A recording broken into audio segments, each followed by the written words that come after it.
ჩემო ძვირფასებო, საოცარი ამბით ვარ და არასკროლოდ. ეხლა მოვედი ახალ სიცოცხლეში ჯაბა ბაბაევთან და ჯაბა ექიმი ეცდება მაქსიმალურად ამომწურავი პასუხები გასცეს თქვენ კითხვებს, რომელსაც ამდენი ხნის განმავლობაში მისმევდით და იმედია თქვენი ცნობას მოყვარეობას ბოლომდე დავაკმაყოფილებ და ასევე ძალიან დიდი იმედი მაქვს, რომ ეს ინტერვიუ იქნება ინფორმაციული და სასარგებლო ყველასთვის და აუცილებლად ბოლომდე უყურეთ. კოცნით და ეხლა ავიდეთ და ვნახოთ რა ხდება ზევით. მოგესალმებით, ჯაბა ექიმო, ესე მიყვარს რომ გეძახით. მოკლედ ძალიან ბევრი კითხვები დაგვიგროვდა და მინდა რომ პროფესიონალურად გავცეთ, იმიტომ რომ მე არა ვარ ამ საკითხში როგორც ექიმი კომპეტენტური და ამიტომ არ მინდა რომ ვიღაცები შეცდომაში შევიყვანო. პირველი კითხვა რაც არის ხოლმე არის რომ ბარიატრია რატომღაც ითვლება განსაკუთრებულად საშიშ ოპერაციად და მითია თუ რეალობა და რატოა თუ მითია ესე? რა თქმა უნდა მითია, იმიტომ რომ საშიშ ოპერაციად არ ითვლება, მაგრამ საკმაოდ მასშტაბურ, საკმაოდ დიდ ოპერაციად ითვლება ბარიატრია, იმიტომ რომ რაღაცეები უნდა შევცვალოთ, რამოდენიმე სახეობა არსებობს ბარიატრიის და იქ ხდება კუჭის დიდი ნაწილის მოჭრა და ამოღება, მერე ზემოდან ნაკერების დადება და ბაიპასის შემთხვევაში, რაც ხშირია ძალიან, ეს ბაიპასის შემთხვევაში ხდება ცვლილება კუჭის დიდი ნაწილის გამოთიშვა პატარა ნაწილისგან, იმ პატარა ნაწილისგან ნაწლავის რაღაც გარკვეული ნაწილის მიერთება და საკმაოდ მასშტაბური ოპერაციას ხდება. თუ მაგრამ ტექნოლოგიურად როცა არის მედიცინა განვითარებული, ამის ისე დიდი საშიშროება აღარ არსებობს უკვე, იმიტომ რომ ლაპარასკოპით კეთდება ეს ოპერაცია და ახლობით საათნახევარი უწევს ამ ოპერაციას და ოპერაციის მერე პრაქტიკულად 2-3 საათში უკვე პაციენტი აქტიურად არის და დადის. კარგად ნორმალურად ჩატარებული ოპერაციის მერე არანაირი პრობლემა არ არის წესით. თუმცა აქვს რაღაც გართულებები ამ ოპერაციას, მაგრამ ძალიან იშვიათი. მე მგონი ეს უფრო ძველი იმიდან მოდის, ხო? რა ადრე რაღაცა უფრო ისე იყო და ჩარჩენილია ხა. როცა ხდებოდა პაციენტი ბარიატრიული ოპერაცია, იყო რაღაც პერიოდი, როცა ბარიატრიული ოპერაციები კეთდებოდა ღია წესით. ეს რა თქმა უნდა უფრო მეტად ტრავმაა ორგანიზმისთვის და გადასატანად პაციენტის რეაბილიტაცია იყო ძალიან ძნელი და მოგეხსენებათ ბარიატრია კეთდება ჭარბწონიანზე და ჭარბწონიანის დროული რეაბილიტაცია თუ არ მოხდა და მისი გააქტიურება თუ არ მოხდა, მე უკვე შეიძლება რაღაც გართულებამდე მივიდეთ და ამიტომ არის მთელი ხიბლი ამ ოპერაციის ლაპარასკოპიად გაკეთება და რამოდენიმე საათში გააქტიურება.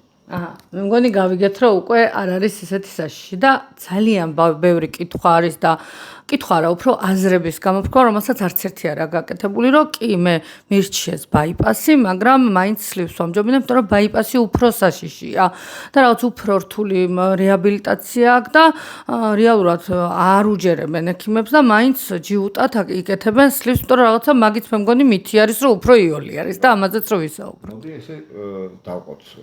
ზოგადად მედიცინა არის მტკიცებულებებზე დაფუძნებული მეცნიერება, ხო? და ყველა ოპერაციას აქვს თავისი ჩვენება. როცა არის გასაკეთებელი სლივი, უნდა გაკეთდეს სლივი. როცა ჩვენება არის, რომ უნდა გაკეთდეს ბაიპასი, უნდა გაკეთდეს ბაიპასი. ზოგადად ბარიატრიული ოპერაცია არ კეთდება ერთი ადამიანის გადაწყვეტილებით. ბარიატრიული ოპერაცია კეთდება მულტიდისციპლინური გუნდი არსებობს. იცი რომ რამოდენიმე ექიმი იღებს მონაწილეობას პაციენტის მომზადებაში და გადაწყვეტილების მიღებაში. რა თქმა უნდა, საბოლოო ჯამში ექიმი და პაციენტი იღებენ გადაწყვეტილებას. რა თქმა უნდა შეთავაზოთ ყველაზე ოპტიმალური და კარგი ვარიანტი პაციენტისთვის, ხო? და ამის შემდეგ უნდა მივიღოთ გადაწყვეტილება ერთობლივად, რა. ამიტომ ყველა ოპერაციას აქვს თავისი ჩვენება. თუმცა ის რომ სჭირდება ბაიპასი უფრო განკუთვნილია ისეთ პაციენტებისთვის, სადაც ის ეფექტიანობა სლივს არ ექნება, რა თქმა უნდა. და ის რომ ბაიპასის შემთხვევაში დიახ, ნამდვილად უფრო რთული პროცედურები უნდა ჩატარდეს ოპერაციის დროს, მაგრამ ვინც ამ ტექნიკას ფლობს, მისთვის არანაირი პრობლემა არ წარმოადგენს. ხანდახან ყოფილა შემთხვევა, რომ 50 წუთში, 45 წუთში დაგვიტარებია ბაიპასი კარგად მომზადებული პაციენტის შემთხვევაში ხაზგასმის დაგვიშევთ, რომ პაციენტი უნდა მომზადდეს კარგად. არა, ჩემნაირი ორჩი. ხო და ასე რომ არანაირი პრობლემას არ წარმოადგენს ბაიპასი, უბრალოდ ექიმი მუშაობს დაახლოებით შეიძლება ვთქვათ 15-20 წუთით მეტი ხანი იმუშაოს და ტექნიკურად რაღაც უფრო მეტი პროცედურები ჩაატაროს. თუ არა გადასატანად არანაირი პრობლემა არ არის. მე ცხოვთ შორის რომ მოვდიოდი, აი ყველა მარიგებდა რომ რაც არ უნდა გითხრან სლივი გაიკეთე და რაღაც, მაგრამ რო შემოვედი, მე ესე მიმაჩნია რომ როცა ექიმთან მიდიხარ და რაღაცა ენდობი, ესე იგი იმ ადამიანს შესაბამისად ალბათ რასაც გირჩევთ, ის უნდა გაითვალისწინო და ჩემ შემთხვევაში აი მოდი უფრო რო კონკრეტული ვიყავ, ჩემ შემთხვევაში რატო გადაწყდა ბაიპასი, ალბათ ესე ზოგადად უყვართ კონკრეტულ მაგალითებზე. კი ბატონო, გულახდილად არაფერი არ დამალოთ, მე არ ვმალობ. წონა, პრედიაბეტი, ასაკი, ამ ყველაფრის გადაწყვეტით და თვითონ ტიპი ადამიანების ის უნდა შეარჩიო რა. იმიტომ რომ სლივის მერი იმდენად შეზღუდვებია ხოლმე რაღაცა მიდრე ბაიპასის შემთხვევაში, მაგალითად რომ ბევრმა შეიძლება ვერ გადაიტანოს რა, ანუ გაუჭირდეს გადატანა ამ სლივის შემდგომ რა და მე ვფიქრობ რომ ბაიპასი უფრო ლაღად გადააქვთ ხოლმე პაციენტებს რა. მე ასე მიმაჩნია, რასაც ვაკვირდები ჩემ პაციენტებს. არის ხოლმე შემთხვევები, რომ ხშირად ჩემ თამადობით ბევრი ამბობს, რომ გონია რომ ოპერაცია არ მოსაიცოდ გაკეთებული. კიდე იძახიან, რომ მთელი ცხოვრება მოგვიწევს წამლების, პროტეინების, ვიტამინების მიღება, მაგით მითია თუ რეალობა? მოდი ვთქვათ, რომ ესეც მითია და რატო გეტყვით? ზოგადად მე მაჩნია, რომ ყველა ადამიანი, ვისაც ოპერაცია არ გაკეთებული, გინდა ოპერაცია ჰქონდეს, გინდა არ ჰქონდეს გაკეთებული, წელიწადში ორჯერ მაინც უნდა იკვლევდეს თავს. რაღაც მინიმალური ის კულტურა უნდა იყოს დანერგი. ოჯახში უნდა მივიდიოდეთ, უნდა ვიკვლევდეთ თავს, მუდმივად უნდა ვიტარებდეთ ამ ასეთ მინიმალურ კვლევებს. ჩვენ ამას რა თქმა უნდა არ ვიკეთებთ. რაღაც მოსახლეობის ალბათ 80%, 70% არ იკეთებს ამას რა. ხო და უბრალოდ ჯერ ერთი ბარიატრიული ოპერაცია არის ის ოპერაცია, რის შემდგომაც იძულებულები ვართ, რომ კვლევები გავიკეთოთ. არ შეეხება, გინდა სლივი ქონდეს გაკეთებული, გინდა ბაიპასის რომელიმე სახეობა ქონდეს გაკეთებული, უნდა იკეთებდე კვლევებს, უნდა თავი გაიკონტროლო. პირველი წელიწადნახევარი, სანამ კვლევა მიდის ინტენსიურად უნდა იკეთებდე კვლევებს, ენდოკრინოლოგის მეთვალყურების ქვეშ უნდა იყო და რაღაც გარკვეული პერიოდის მერე რაღაც ანალიზები შეიძლება დაგჭირდეს და ეს უნდა გაიკეთო აუცილებლად, რომ კარგად მართოს ის კვლევის პროცესი ამ ენდოკრინოლოგმა. და შემდგომ პერიოდში რეკომენდაცია ჩვენგან ჯერ ერთი ბარიატრიას რო გაიკეთებ ბარიატრის მე კი ეს ერთი მომენტი არის რომ ეს არის გასახდომი დავარქვათ, ასე ვთქვათ, ჭყალებში გასახდომი ოპერაცია, მეორე არის რომ საკვებზე დამოკიდებულება მოგეხსნება. აი ისეთი არასწორ კვებაზე დამოკიდებულება გეხსნება, უფრო სწორად რო ვთქვათ რა, არასწორ კვებაზე, არასწორ საკვების არასწორ მიღებაზე დამოკიდებულება გეხსნება. და სწორი კვების რეჟიმზე გადადიხარ. შესაბამისად, სწორად იკვებები და სწორად ცხოვრობ. კი ბატონო. კვების კუთხით, ჯანმრთელობის კუთხით. და ამიტომ ის ანალიზების დროულად უნდა გაიკეთო, რომ შენი ორგანიზმი აკონტროლო მუდმივად. მე მგონი ამაში ცუდი არაფერი არ არის. არაფერი პირიქით, თავარია კულტურა დავნერგო. ან მოდი დავახალ ბარიატრულ ოპერაციას, რომ ჯანმრთელობის კუთხით, კვების კუთხით სწორ გზაზე უნდა დავდგეთ. გამოსწორების გზაზე ვდგებით. ხო, ძალიან ისეთი თემა არის და მე მგონია რომ პირიქით ამიტომ მინდა თქვენი აზრი, რომ უმეტესობა ვინც ბავშვის გაჩენის მიზნით მოდის აქ, ამბობს რომ არ იკეთებს ბაიპას, იმიტომ რომ მაგის მერე არ შეიძლება ბავშვის გაჩენა და ბევრი კომენტარი დამიწერეს ესეთი და ამიტომ არჩევენ რომ სლივი გაიკეთოს. მე როგორც ვიცი პირიქითაა. არის რაღაცა ასაკობრივი შეზღუდვა სლივსა და ბაიპას შორის ბავშვებში მაგალითად ბაიპასი არ არის რეკომენდირებული, მაგრამ აკრძალული არაფერი არ არის. თუ არის ჩვენება შეიძლება გააკეთო ბაიპასიც. ბავშვებში მე რას გულისხმობ? გულისხმობ 16 წლიდან დაახლოებით 21-22 წლამდე. თუმცა თუ არის ჩვენება შეიძლება გააკეთო შესთავაზე ჩვეულებრივად გამართლებული არანაირი წინააღმდეგობა არ აქვს. ზოგადად წეგანას აღნიშნეთ მე მგონი დაორსულება ოპერაციიდან დაახლოებით წელიწად-ნახევარში არ არის რეკომენდირებული, იმიტომ რომ იქ კლების პროცესი მიდის, ის სხვადასხვა პროცესები ვითარდება ორგანიზმში და მე შეიძლება ნაყოფს ავნოს, იმიტომ რომ ნაყოფი ისე ვერ იკვებება დედის ორგანიზმისგან, იმიტომ რომ თვითონ დედის ორგანიზმი ვერ იკვებება და ასე შემდეგ. ესენი რო გამოირიცხოს, მაგიტომ ცოტა სამართავად ორსულობის პერიოდში სამართავად არის. ჩვენგან რეკომენდაცია რა თქმა უნდა ბარიატრიული ქირურგებისგან, ასევე ენდოკრინოლოგებისგან, რომ წელიწად-ნახევრის განმავლობაში არ უნდა დაორსულდნენ, თუმცა ყოფილა შემთხვევები რომ ვერ მოითმინეს და დაუსრულდნენ. ხო, ნუ ეს უკვე გინეკოლოგი და ენდოკრინოლოგი მე უკვე მართავენ ხოლმე. არის ხოლმე ეგეთი შემთხვევები, რა თქმა უნდა ჩვენთან მუდმივად კონტაქტზე არიან და ჩვეულებრივად, რა ვიცი, მართა რამოდენიმე შემთხვევა იყო და იმართა და გააჩინეს კიდეც. მაგრამ ის რომ ბაიპასს თუ გაიკეთებ ვერ დაუსრულდები, ესაც გამორიცხული, ესაც მითია. თუ ბაიპასი სჭირდება პირიქით უნდა გაიკეთეს ბაიპასი და ბაიპასის შემდგომ კიდევ ერთხელ მეორე დაახლოებით წელიწად ნახევარი არ უნდა დაუსრულდეს და შემდგომ თავისუფლად შეუძლიათ ორსულობაც და ბავშვის გაჩენას და უამრავი შემთხვევებიც არის ასეთი. ეხლა უნდა შევიღოთ ჩემთვის ძალიან მტკივნეულ თემას, იმიტომ რომ მე მგონი ერთადერთი იყო, რაც ვერ დავიცავი, დანარჩენი რეკომენდაცია ყველაფერი დაცული მქონდა და ძალიან ბევრი იძახის ამას, რომ უჭირს. რატომ არის საჭირო ოპერაციამდე დიეტა? გეტყვით რა. თქვენ მერე რო ამიხსენით, ძალიან ვინანე რო არ დაგიჯერეთ, აი კარგად რო ამიხსენით და მერე კი იმას ვკეთ. ნებისმიერ წონაზე, მოთმინდეს რა თქმა უნდა დიდ წონაზე, როცა დიდი წონით როცა მიდის სუპერმორბიდულ სიმსუქნეებზე მაგ საუბარი რაღაც 200-200-ით. არ არის რეკომენდირებული ასეთი ჯერ ერთი იქნებოდა ცვლა არის ენდოკრინული დარღვევებია ძალიან ბევრი და პირდაპირ ასეთი პაციენტის საოპერაციო შეყვანა და პირდაპირ ოპერაციაზე გაყვანა შეუძლებელი არ შეიძლება. უნდა მომზადდეს შესაბამისად, ნუ ვიცით რომ გამოვიკვლიეთ ყველაფერი კვლევები ჩავიტარეთ.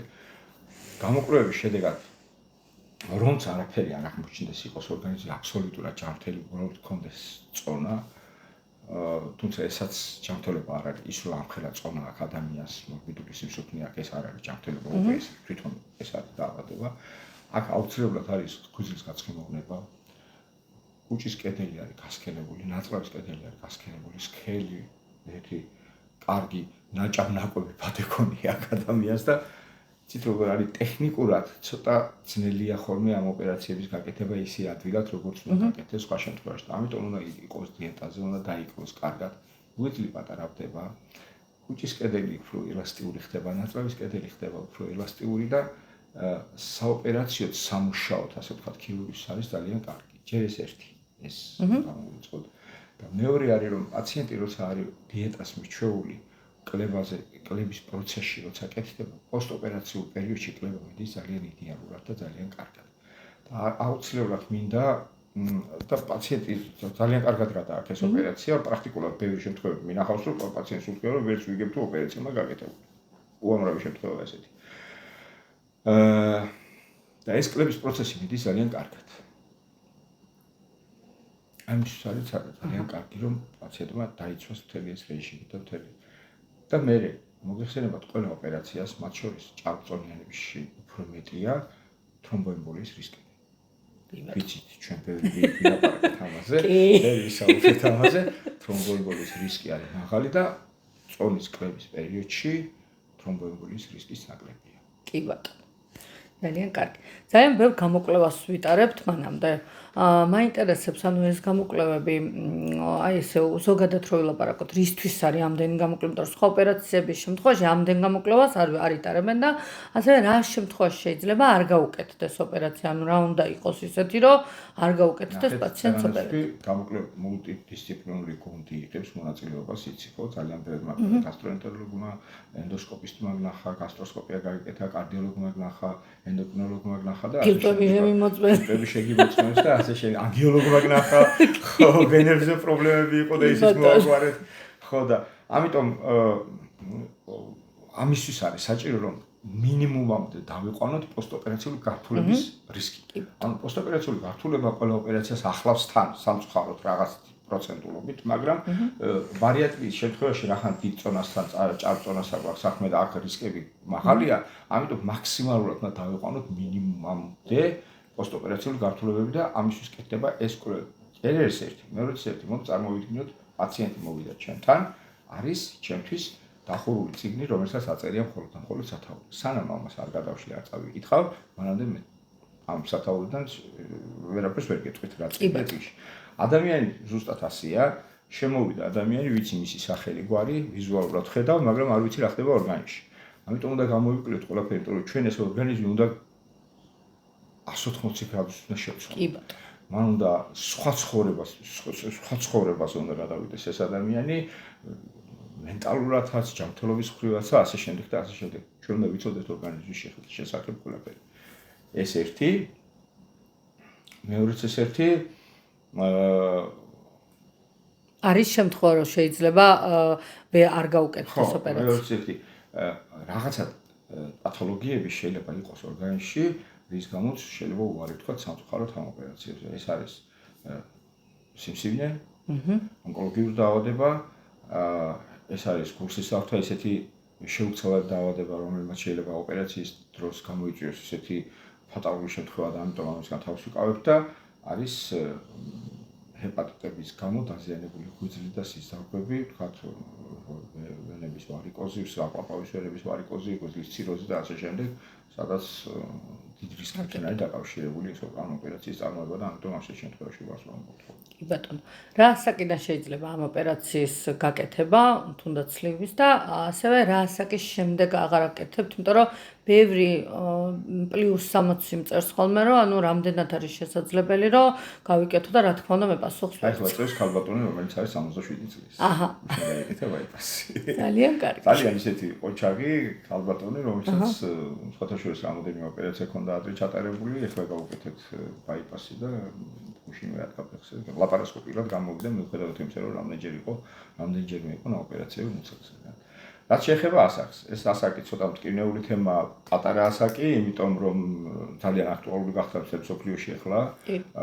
იყო რამოდენიმე შემთხვევა, თქვა 12-13 წლის ბავშვები ყოფილიყონეს და მე ბავშვთა ლიცენზია არ მაქვს, რა თქმა უნდა, ვერ გავუკეთებდი ამ ოპერაციას და გადავამისამართე სხვასთან. მაგრამ ჩვენ რეალობაში, მაგალითად 16-17 წლიდან უკვე შეგვიძლია გავუკეთოთ ეს ოპერაციები და გავუკეთებია კიდეც რამოდენიმე შემთხვევები ყოფილა.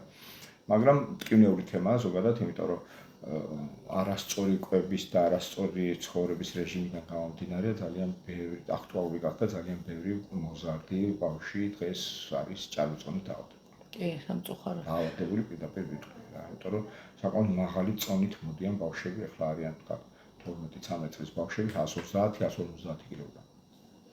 და ზედაზღვარი არ არის შეზღუდული როგორც ხვდები თუ კლინიკური 65, 67, 68 წელი რა და 70 წლამდე ალბათ. მე უკვე ცით როგორ არის თვითონ სიმსუქნეს აქვს იმდენად გართულებები სხვადასხვა დაავადებები, ანუ სიმსუქნეზე აკინძულია ძალიან ბევრი თარგმნები დაავადებები და ამ რაც უფრო დიდი ხანი არის სიმსუქნე ორგანიზმში, ორგანიზმის სიმსუქნის პათოლოგიურ მდგომარეობაში, ასეთ პათოლოგიურ მდგომარეობაში ეს დაავადებები ხო დიდი ხანია და დიდი ხანი რაც უფრო დიდი ხანი ორგანიზმში დაავადებები ეს დაავადებები უფრო და უფრო მეტ ორგანოს აზიანებენ და აი ასეთ მაღალ დიდ ასაკებში ხანდახან არის ხოლმე იმდენად დაზიანებულია სიმსუქნის გამო სხვადასხვა ორგანოები, რომ აქაც უკვე რისკებთან არის დაკავშირებული ოპერაციები და ამიტომ თავს ვიკავებთ ხოლმე.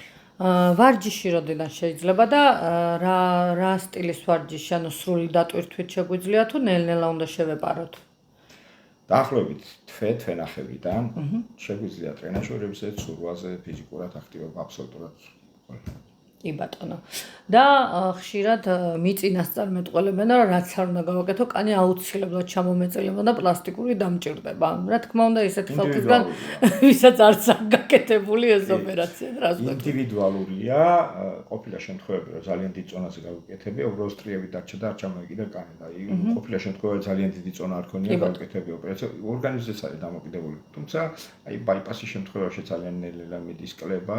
თუ დროულად ჩავერთვებით ფიზიკურ აქტივობაში, ცურვაში და ასე შემდეგ და ყველაზე აქტუალური რაც არის წყლის დალევა უნდა ვიცოდეთ, უნდა გავითვალისწინოთ, რომ წყალი მუდმივად უნდა ვიღებდეთ დაახლოებით წყალს ლიტრანახევიდან 2 ლიტრამდე ყოველდღიურად უნდა ვიღებდეთ, მithumetes საფულის პერიოდში, როცა ოფლის სახითაც კარგავთ ხოლმე სითხეს და პლუს ორმაგად და ამიტომ უნდა ვიღებდეთ წყალს, უფრო ნაკლებად არის ხოლმე ეს კანის ჩამოყალიბება. კი ბატონო. და მოწევას მინდა შევე, ხო, ვიცი რომ არ შეიძლება და კი ბატონო, რატომ არ შეიძლება პირველ რიგში და ანუ მთელი ცხოვრება აღარ უნდა მოწევოთ თუ გარკვეული პერიოდი აქვთ ესე შეზღუდვა თუ რეკომენდაცია რომ მთელი ცხოვრება რო არ მოწიო, ეს არის ძალიან იდეალური ვარიანტი რა, მაგრამ 8 ჯერ ზრდის თრომბოემბოლის რისკს. ოპს. 4 ჯერ ზრდის ნაკრების უმრავლესობის ზრდის რისკს. ამიტომ აი ამას პირდაპირ ვეუბნები ყველა პაციენტს და დანარჩენი თქვენ გადაწყვეტეთ. მე პირდაპირ გეუბნებით, რომ ამხელა რისკები აქვს ამ ნიკოტინსაც, თამბაქოს მოწევას და პლუს კიდე ნაკერებთან დაკავშირებით და თრომბოემბოლიასთან დაკავშირებით. ამიტომ უნდა გაითვალისწინოს აბსოლუტურად ყველა. აქ არის ხოლმე ძალიან ბევრი შემთხვევები ვარიატიული ოპერაციის მერე ზიზღდებათ ხოლმე და საერთოდ არიღებენ. თუმცა ბევრს მაინც იწყებს ხოლმე კი ბატონო. მოწყებას, მაგრამ ჩემგან ერთი თხოვნა და ერთი რეკომენდაცია, ესეთი რომ ბევრ სოციალურ ქსელებში, TikTok-ზეც ერთმანეთს უზიარებდნენ რაღაც. აი მაგი უნდა მეთქვა. ხო, ალბათ ხო და ერთმანეთს უზიარებენ ხოლმე რაღაც აზრებს და ბევრმა მაგალითად ბევრგან წამიკითხავს თან შეხვედრი ესეთი რაღაცები რომ მოწიეთ ელასტიურებიც არ დაიხიოთ, ელასტიური ჩურხებიც არ. რაც გინდათ ის გააკეთეთ, აგერ მე არ გავაკეთე, ან ვიღაცა ჩემმა მეზობელმა არ გააკეთა, კარგად არის. ასეთ რეკომენდაციები არ მივცეთ ერთმანეთს ჩემმა თხოვნა იქნება, იმიტომ რომ ამით შეიძლება ვიღაცას გავუმართლოთ და ვიღაცაში თქვენ რო რეკომენდაციას აძლევთ სიტყვაზე, ხო? ჩემ გულში ისხდით იჯეკით. ვიღაცას რო რეკომენდაციას აძლევთ, ამ არასწორი რეკომენდაციის შეიძლება დავავნოთ და ამიტომ ასეთ რეკომენდაციებს მივიცემთ ძალიან. კი ბატონო. აუცილებლად და მე მგონია რომ ვისაც ბარიატრია გაკეთებული გვაქვს, ცოტა მეტი პასუხისმგებლობა გვაქვს და მე პირადად არც კვების რაციონს არ უზიარებ ხოლმე, იმიტომ რომ არ ვიცი, შეიძლება ჩემთვის შეიძლება, ვიღაცას არ შეიძლება და არ მინდა რომ ჩემ მაგალითზე ვიღაცამ რაღაცები ისეთი ჭამოს, რაც არ ეჭმება. აი ნახეთ როგორ არის ვიღაცას სოციალურ ქსელში სადღაც დაწყერა უბრალოდ მე შევეხები ჯგუფებსაც და ასე შემდეგ და ძალიან კარგია ჯგუფები ერთმანეთს უზიარებენ ბევრ კარგ რაღაცას, მაგრამ ნუ ვიღაცამ დაწერა რომ აი გოგოებო ხშირად, მაგრამ ბიჭებიც იკეთებენ ამას, გაითვალისწინეთ. იმიტომ რომ მარტო გოგოებო. სათა შორის მომკვდა მაგი ყურში ძალიან გოგოებო. იქ ბიჭებიც იკეთებენ, ბიჭებმა რა დააშორე, ჯგუფში ბიჭებიც არიან, კაცო და ბიჭებსაც გავუზიარეთ. ხო და იცით რა, აი გავიდა 2 კვირა, ეხლა რა ვჭამო? ენდოკრინოლოგი არა ხარ? კი ბატონო. კითხეთ მას. კი. არ მოგერიდოთ და თუ რამე ვერ გაიგეთ, ისევ დაურეკეთ, ისევ მისწერეთ და ისევ გაგიზიარებს თავის ასე ვთქვათ რეკომენდაციას. არ არის პრობლემა არ არის. ანუ ჯგუფში შეიძლება ვიღაცამ არასწორად გითხრას და ყველას აქვს თავისი ექიმი. ანუ არ ყავს სამწუხაროდ არის ხოლმე შემთხვევები, რომ აი პოსტოპერაციულად ენდოკრინოლოგები არ მართავენ ხოლმე და ეს ძალიან ცუდია, რა თქმა უნდა, მართავდეს ენდოკრინოლოგი. კი ბატონო. ასევე მეუბნებიან რომ მე მაგალითად არ მაქვს დისკომფორტი კვების მერე. და ვფიქრობ რომ ნორმალური დოზით ვჭამ, ანუ აი ვიღაცები რო იძახიან რომ ერთ ლუკმაზე რაღაცა გულისრევის შექმნება და მასე არა ვარ და ამაზეც მიწინასწარმეტყველეს რომ რადგან შენ კარგად ჭამ, ესე იგი აუცილებლად გასუქდებ. მითია თუ რეალობა? არა, ბაიპასის შემთხვევაში როგორც წესი ჭამაზე პრობლემები არ აქვს, ხოლმე იშვიათად აქვს ხოლმე ჭამაზე პრობლემები, სლივი შემთხვევებია ხოლმე, რომ ღებინებები აქვს სუნის საუტანლობა, სათქმის სუნზე, სიგარეტი გატანკოს სუნზე და ასე შემდგომ, რა თქმა უნდა დროებითი, იმიტომ რომ კუჭი იმდენად დავიწროებულია, რომ იქ როგორც კი ცოტა ზედმეტი ლუკმა ჩავა კუჭის რაღაც მთელი სიგზე რომ გაიაროს, იქ შუაში სადღაც შეიძლება სპაზმი მისცეს და ამოაღებინოს პაციენტს. მე ზოგს ეწყობა რაღაცა ესე გამოიკვლევ და ხანდახან ხშირია ხოლმე შემთხვევები, რომ არაფერი პრობლემები არ აქვს. უბრალოდ ერთი მომენტია კიდე ძალიან ცუდი. როცა არ ხარ მიჩვეული დიდი რაოდენობით საკვების მიღებას, ანუ დიდი ულუფებით, დიდი ყლუპებით სიტყვის მიღება, დიდი ულუფებით საკვების მიღებას, ოპერაციის მერეც ასე გონია, რომ კი დღეში ერთხელ შევჭამ ვითომ. ხო. დღეში ერთხელ შევჭამ, მაგრამ დიდ ლუკმას არ შეიძლება არავითარ შემთხვევაში, იმიტომ რომ რაღაც გარკვეული პერიოდის მერეც შესაძლებელია, ну, ზოგადად ერთვის განმავლობაში შესაძლებელია, რომ ნაკერის უკმარისობა გაჩნდეს, წყული გაჩნდეს, წყული გაიხრიტოს და დაზიანდეს კუჭის ეს რაღაცა ნაწილი და ამიტომ არ არის რეკომენდირებული რეკომენდაციების არევა რა და ამიტომ უნდა მიიღო ის, რაც გამოწერილი გაქვს, ასე ვთქვათ, ენდოკრინოლოგს მითითებული აქვს და ასე შემდეგ, რომ ეს ღებინებები არ ქონდეს რა თქმა უნდა. ну, სლივი შემთხვევაში არის ხოლმე რო შემთხვევები, რომ გასულია რამოდენიმე წელი და ღებინებები მაინც ახასიათებს ხოლმე. რატო? იმიტომ რომ ლუკმას ვსდით აშკარად და იმიტომ თუ იმ რაოდენობით, რაც რეკომენდაციაში გიწერიათ იმ რაოდენობით, იღებთ გინდა სლივი ქონდეს, გინდა ბაიპასი გაკეთებული, ხო? ჩვეულებრივად ღებინება გექნება და რაც არა. და როგორც ვიცი, ნელა ჭამას აქვს ძალიან დიდი მნიშვნელობა, ხო? როგორც ერთი არის ნელა ჭამა და მეორე კბილები იმისთვის გვაქვს, რომ საკვები კარგად დავაკუცმოთ, ხო ეგეა? კი. ჯერ სწავლის პროცესში ვარ კიდე სხვადასხვა. აი ეს უნდა მივეჩვიოთ, იმას რომ კარგად უნდა დავაკუცმაცოთ საკვები და მერე უნდა გადავყლაპოთ. კუჭის, ну, დიდი კუჭი ხო გქონდა, სანამ გავიკეთებდით და ყველაფერი ეს ყველა მისია, მთელი მისია მიცემული ქონდა ჩვენ კუჭისთვის და კუჭი აკეთებდა იმ დახუცმაცებას, იმიტომ რომ ჩვენ კლაპავთ, გვეჩქარება, უცბად ჩავკვიჩავთ და კლაპავთ.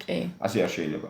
უნდა ჩავკვიჩოთ, უნდა დავხიჭოთ, კარგად და დავახუცმაცოთ და მე უნდა გადავუშვათ კუჭი, რომ იმ პატარა კუჭმა უკვე ოპერაცია იმ პატარა კუჭმა არ იწვალოს.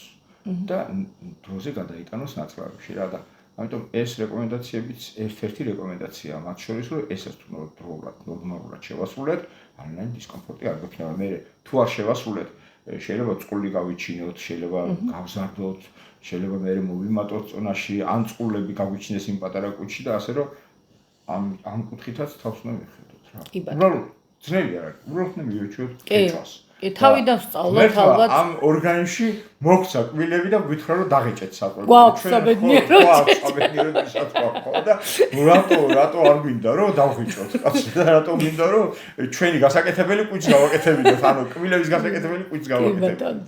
გაყინული წონა, ალბათ ერთ-ერთი ისეთი არის და ესაც როგორი რაღაცა იცით, აი კი ყოველთვის ასია, ნებისმიერი ბარიატრიული ოპერაციის მერე რაღაცა პერიოდი ვიკლებთ, რაღაცა პერიოდი ვჩერდებით, რაღაცა პერიოდი მერე სწრაფად ვიკლებთ, რაღაცა პერიოდი მერე შეიძლება გავჩერდეთ. ეს აბსოლუტურად ყველა ბარიატრიულ ოპერაციას ახასიათებს. ასე რომ საპანიკო აქ არაფერი არ არის, სანერვრო არაფერი არ არის, ძალიან ბევრი სხვათა შორის ჩემ კოლეგებთან, ჩემთანაც ძალიან ბევრი ბარიატრიულ ქირურგთან ვიყავენ პაციენტები ჯგუფებში იწერებიან, რომ აი გამეყინა წონა და ვერანაირად ვერ დაწვა. არანაირი პრობლემა არ არის. ზოგს გონია რომ რაღაცა ის ოპერაცია კარგად არ გაუკეთდა, იმიტომ ვერ იკლებს არანაირად. რაღაცა ორგანიზმი აკომპენსირებს ამ ყველაფერს ყოველთვის და მე ნელ-ნელა თვითონ იკლებს და ნორმალურად მიდის კლება. ასე რომ ნუ გეჩქარება, როცა გავიკეთებთ ოპერაციას, ერთ თვეში არ გონია რომ მეხუთე წლის შედეგი უნდა დავდოთ. არა, ვერანაირად. აი მე არ გეტყობა, ესე რომ მეთქვია, მეთქი რა არ ერთი თვე ადამიანს ოპერაცია გაკეთებული და რა უნდა დაეწყოს ერთი თვეა. ჯერ ორგანიზმი ემზადება დასაკლებად, ხო? კი ბატონო. და სასურველი შედეგი როგორც ვიცი დაახლოებით 1 წელში დგება, ხო? წელიწადიდან წელიწადნახევრამდე ხანდახან არის ხოლმე რომ შეიძლება 2 წელი, აი ბაიპასის შემთხვევაში 2 წელიც გრძელდება ხოლმე. და თვითონ ხდება ორგანიზმი, რა დონეზე უნდა ჩამოვიდეს თუ? როგორ არის? კი, პრინციპში ყოველთვის თვითონ ჩვენთან ერთად თვითონ ვარეგულირებთ ამას რა, ექიმები, პაციენტი და თვითონ ორგანიზმიც ამას. კი ბატონო. აი, უხშირესი კითხვა არის ჩემთან, რამდენ კილოზე შეიძლება ოპერაცია და სულ ვეუბნები რომ კილოებზე არ არის. კი ბატონო. რა არის, რა კრიტერიუმები უნდა იყოს? სხეულის მასის ინდექსი ძალიან ადვილი გამოსაფლელია ახლა, სხეულის მასის ინდექსი არის წონის და სიმაღლის თანაფარდობა. ნებისმიერ ადამიანს შეუძლია Google-ში BMI მიუთითოს და შევიდეს და ნახოს გამოიანგარიშოს და ამის მიხედვით დგება ზოგადად სიმსუქნის შეფასება ზოგადად წონის მიხედვით არ ხდება. სიმსუქნის შეფასება ხდება სხეულის BMI-ის მიხედვით, სხეულის მასის ინდექსის მიხედვით და მე უკვე უნდა განისაზღვროს რა ტიპის და არის შეზღუდვა, თქვათ, რის მერე უნდა გაკეთდეს თუ შეიძლება თუ პაციენტი ითხოვს მაინც და მაინც. რა თქმა უნდა, BMI-ს რო გამოვითვალოთ, რომ იმ გრაფაში რო შევიტანოთ ჩვენი მონაცემები, პირდაპირ გვიწერს ის, რომ ჩვენ გვაქვს სიმსუქნე თუ არ გვაქვს. ანუ და როგორი სიმსუქნე გვაქვს. ზოგადად აქტიურად კეთდება ოპერაციები 35 სხეულის მასის ინდექსიდან. თუმცა შეიძლება 30-დან 35-მდეც გაკეთდეს, თუ თქვათ რაღაცა მძიმე დიაბეტი და ასე შემდეგ თანხლები დაავადებები არის გამოკლედ რა რაღაცა არის თანხლები დაავადებები რაღაცა შაქრიანი დიაბეტი და ასე გულსისავსა დაავადებები გულის მუშაობას ასე შემდეგ 30-დან 35-მდე შესაძლებელია რომ გაკეთდეს, მაგრამ 35-დან ბევრ ქვეყანაში, ევროპულ ბევრ ქვეყანაში მაგალითად პირდაპირ ოჯახის ექიმიც გეუბნება, რომ აქ უკვე აზრი არ აქვს არანაირი კონსერვატიული მეთოდებით მკურნალობას, ანუ კონსერვატიული მეთოდებით დაკლებას, დიეტებით და ასე შემდეგ პირდაპირ უკვე უნდა გადახვიდეთ ქირურგთან, მეთვალყურების ქვეშ და ენდოკრინოლოგთან და უნდა გაიკეთოთ ოპერაცია. ბევრი ქვეყანა უკვე ამაზე გადავიდა. ზოგადად კიდევ ერთხელ ძალიან აქტუალურია მთელ მსოფლიოში ჭარბი წონა. კი ბატონო. დღევანდელი ცხოვრების წესიდან გამომდინარე, რომ ხშირად ვზივართ, არ ვაქტიურობთ, პროფესიები წამოვიდა ასეთი. პროფესიებია თვითონ ისეთი, რომ გინდა არ გინდა მთელი დღის განმავლობაში უნდა იჯდე და სამწუხაროდ პარალელურად საკვებიც ვერ ასწრებენ. ასე ვთქვათ, საკვებს იღებენ ზომიერ მდგომარეობაში და ანუ საკვების მიღების შემდგომ არ აქტიურობენ. ანუ მიღებული კალორიებს ვერ ხარჯავენ. კი ბატონო. წესით არის დღის განმავლობაში მიღებული კალორიებზე მეტი უნდა იყოს აქტივობა, რომ აქტივობით გადავფაროთ, რომ დავხარჯოთ ეს კალორიები, ჩვენ ამ კალორიებს უბრალოდ ვიღებთ და ვინახავთ და მე ეს გადადის ყველაფერი სისუფლეში რა და ამიტომ 35-დან რატომ არის აქტუალური ხა ბარიატრიული ქირურგია, იმიტომ რომ თვითონ სიმსუქნემ შეიძლება ისეთი დაავადებები გამოიწვიოს, რომ ანუ სიმსუქნეზე არის მიბმული ეს დაავადებები, რომ მე შეუქცევადი ხდება მათი მკურნალობა, მე უფრო ძვირიჭდება მათი მკურნალობა იმ დაავადებების თითო დაავადებას, ანუ სიმსუქნეს არ უმკურნალებდა. უამრავ შემთხვევაში კი არა და ხშირ შემთხვევაში, ბევრ შემთხვევაში სიმსუქნეს უმკურნალებდა თაფლები დაავადებები ქრება.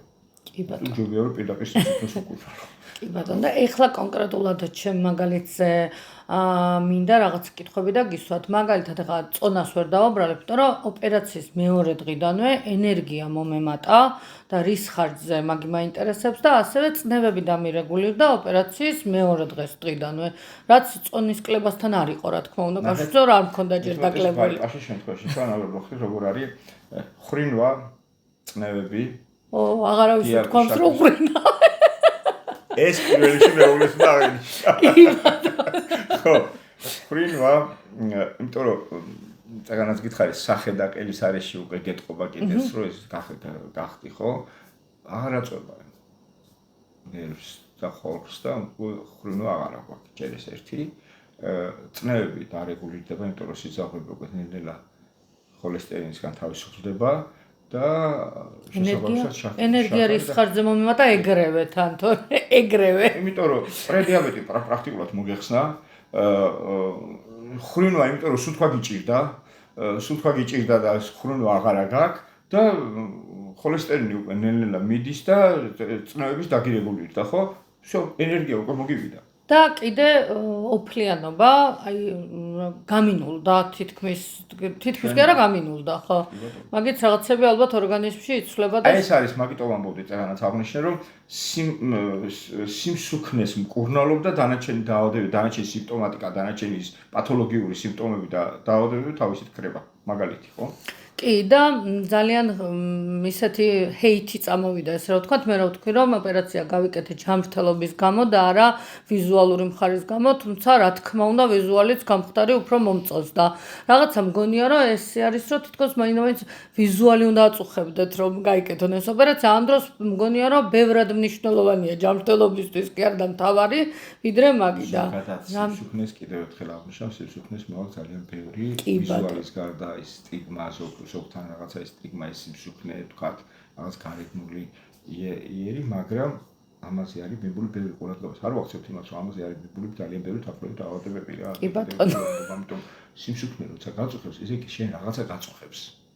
და იმიტომ მიდიხარ ექიმთან. არასოდეს არ მოდის პირდაპირ ექიმ, ყველას ვეუბნები, რომ ну რა თქმა უნდა პირდაპირ გასუქებული და ქირურგთან მისული პაციენტი მე არ მინახავს რა.